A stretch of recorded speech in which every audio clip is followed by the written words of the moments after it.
So now we've looked at the architecture, it's time to dig into the actual definition of the domain itself.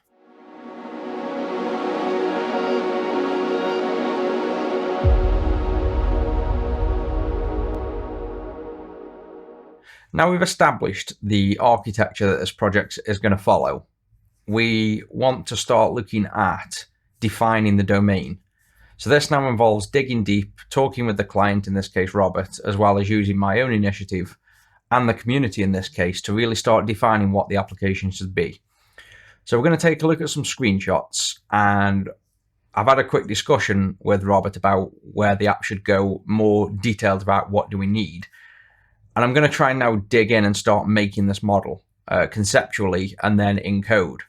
And also pick, so we can just get started and crack in with some heavy code. I'm going to find something that is definitely required in this project. So part of the domain we definitely need, and then focus on that. So now we have the architecture explained, good enough to start. I figured we'd look at trying to now define what the application really is. And this means actual UI. Let's figure out where we want things, what screens we want, what menus we want.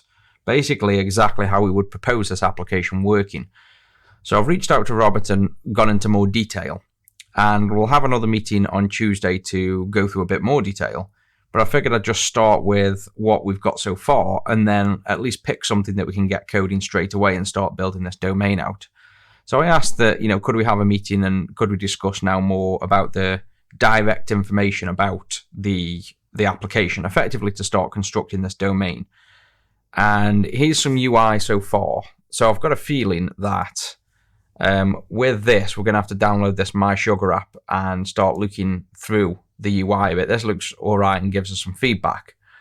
So we can see that we want an initial kind of setup. We've got to ask certain questions and configure it. We can default these for now in the domain model to set specific things anyway. The key thing is screens like this here that are important, that we want to get information on, and then I'll have to ask the questions directly on these specific things and what they mean. So for example, this screen here, what is your diabetes type? These are obviously specific types, and I've only ever heard of type 1 and type 2 myself, but there's obviously all these other types. So we will make this as a domain model with type options, and then we will ask the questions on how they tie in to anything. What do they do? What implementations do they have? What effects do they have on other parts of the application? So we can start digging deep into these sections and we can start coding these up. And that's the same screen, I think. Seeing that. Again there, insulin therapy. So I guess maybe when we're recording the information and predicting when we need to do something, that it will change at least the message of please take a pill or a pill size as opposed to please inject. So all these things will add detail, but key information like this now is important, and this is going off an existing application. That's a good base point to start basing our investigation and requirements on. The meter is where I'm really going to pay attention to here. So this is what I think we will pick as the first thing to do. Is I know we want continuous glucose monitoring. That is a pretty hard fact that we know, even without any more information about the domain, we definitely want to start getting glucose monitors. So we can start coding them into interfaces and actual class implementations per device and start coding right away. So that's the plan, is we want to start speccing out the domain model, but I also want to pick a focal point in there that won't change, start coding, start building, and then grow it out from there as we define this domain model, because it will be a drawn out process with lots of steps and we want to get coding at the same time. So I'm pretty sure in a minute we'll go and focus on looking up some glucose monitors that we can buy. This is another important screen here that looks like where do you want to keep your target range. So maybe we have presets of target ranges that we pick based on maybe the type of diabetes, the age of the person, and we set a default range. This will be the home screen, I'm guessing, of the My Sugar app. This, again, I'm guessing will be a graph of some kind. So again, the one thing I am going to do is buy these insulin monitors and wear them myself, even though I don't think I'm diabetic. I might be, I'm a bit overweight, so I might be diabetic, but I shouldn't be. But I'm still going to use them and see how they work in an existing app and get a feel for, in general, how the diabetes apps work, as mentioned, so I can really delve into this and understand it myself to help with structuring this domain model correctly. So it'll be interesting to see this when I get it filled out and see what it does and gain ideas from it, as well as see what's involved in the conditions and what we want to analyze. So part of this will be talking with Robert, and part of it will be my own analysis, and also with the community's feedback on where we think this application should go. So feel free at any point, especially if you're diabetic, to kind of jump in and say what you want, where you want, what you think I should mention, what the app should contain. And I'll do my own analysis as we're going to figure this out as well. So this is really the figuring out and setup stage of the domain, which will keep going to try and, define what the application should be. This looks like another app as well, Diabetes M, so I'll install that as well.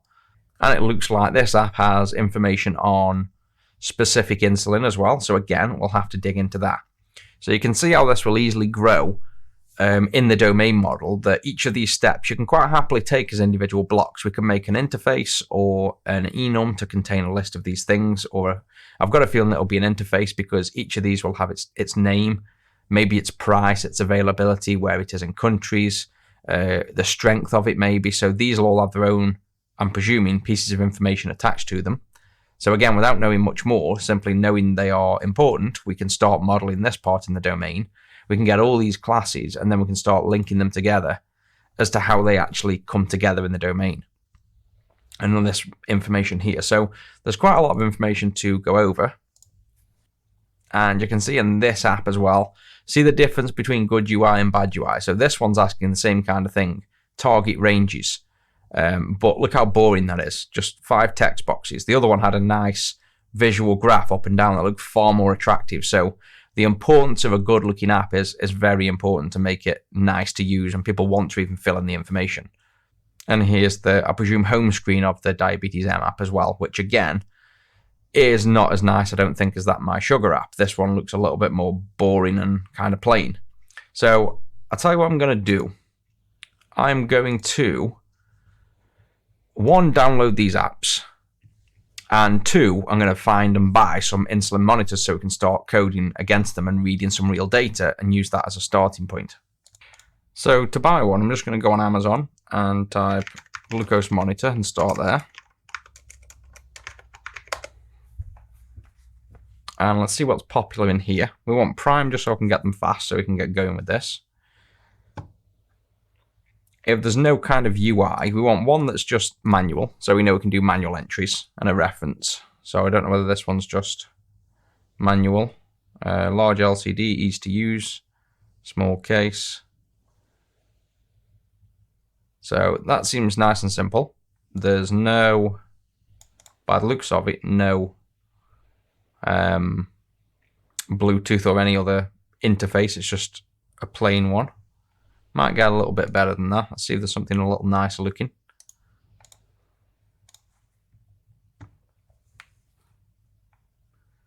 So this is similar. Color indicator.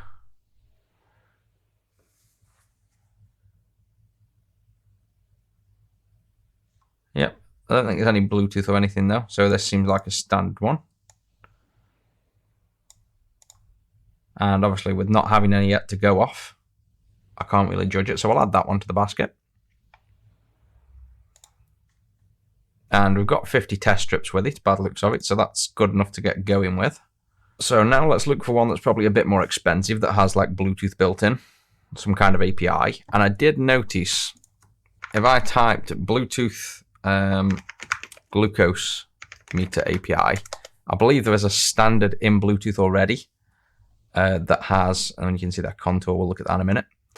I did notice at some point with Googling, I believe there's a standard in the Bluetooth API that's kind of baked in. There's already a standard for it in the way that the Bluetooth should work, which should mean in our code, hopefully, if we implement one Bluetooth reading piece of code to read the monitors, then it should work for all brands, or a majority. But we'll look up that another time. So this one's supporting these 3. So I'm guessing these are 3 Bluetooth ones. So let's see if we can find one of them.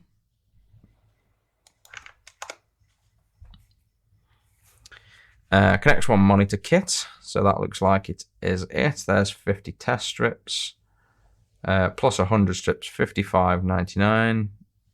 This one is that one, so that's the same. So we need that with the strips. That's another 55 quid.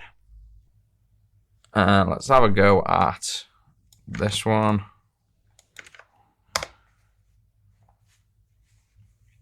And obviously, if any of you guys know popular ones or you use ones yourself and you want me to get them, let me know, and I'll obviously buy them and make them work with the application. We want this to work with as many of these systems as we can. Let's get that as well, I guess. So that's 2 of them. That's, well, 3. We've got a manual one. And I guess we could get this one as well, if it's got it.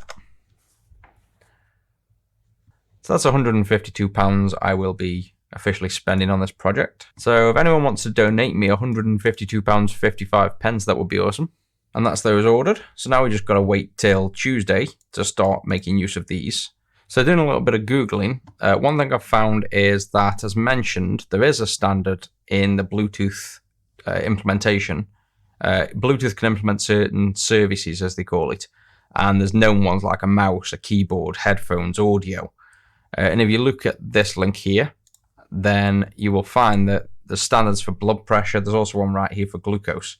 So there is a defined standard in Bluetooth to handle glucose.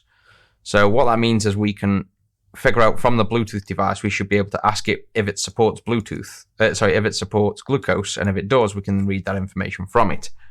So that's a good start. We should be able to start making, in advance of receiving these devices, although it's much easier when we get them, to start querying Bluetooth devices and trying to see what they support.